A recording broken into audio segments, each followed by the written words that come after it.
বন্ধুরা, ঠাকুর ঘর বা মন্দির হলো এমন একটি পবিত্র স্থান যেখানে আমরা ঈশ্বরের নাম জপ, পূজা প্রার্থনা করি এবং এসবের মধ্যে আমরা মানসিক শান্তি অনুভব করি।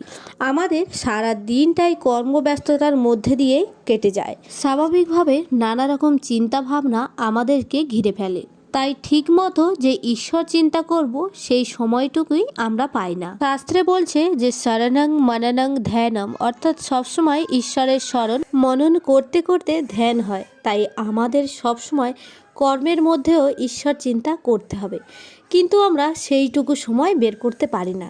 তাই ঠাকুর ঘর বা মন্দির হলো এমন একটি পবিত্র স্থান যেখানে আমরা শান্ত মনে চিন্তা মুক্ত হয়ে ঈশ্বরের চিন্তা করতে পারি।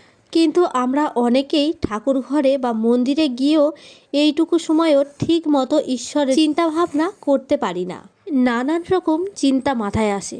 শাস্ত্রে উল্লেখ আছে, যদি কেউ উপাসনার ঘরে গিয়ে ঈশ্বর চিন্তা না করে, যদি তার মনে নানা রকম কুটিনাটি হয়, কুটু চিন্তা মাথায় আসে, তাহলে তার সাধন ভজন করে কোনো লাভ হয় না। ঈশ্বরের পূজা ধ্যান প্রার্থনা কোনো কিছুই লাভদায়ক হয় না। আমরা ভাবি যে আমরা তো প্রার্থনা করছি, ঈশ্বরের কাছে নিজের মনের কথা বলছি, তাও ঈশ্বর কেন আমাদের কথা শুনছেন না, কেন কোনো ফল পাচ্ছি না।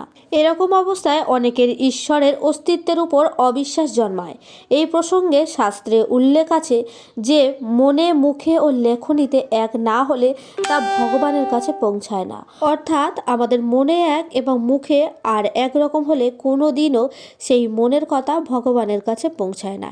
এই প্রসঙ্গে একটা গল্প বলি। একজন মহাপুরুষকে তার শিষ্য জিজ্ঞাসা করলেন, গুরুদেব, আমি রোজ ঈশ্বরকে ডাকি, পূজা করি, প্রার্থনা করি, কিন্তু তাও ঈশ্বর কেন আমার কথা শুনছেন না, কেন আমার দুঃখ কষ্ট ঈশ্বর দূর করছেন না।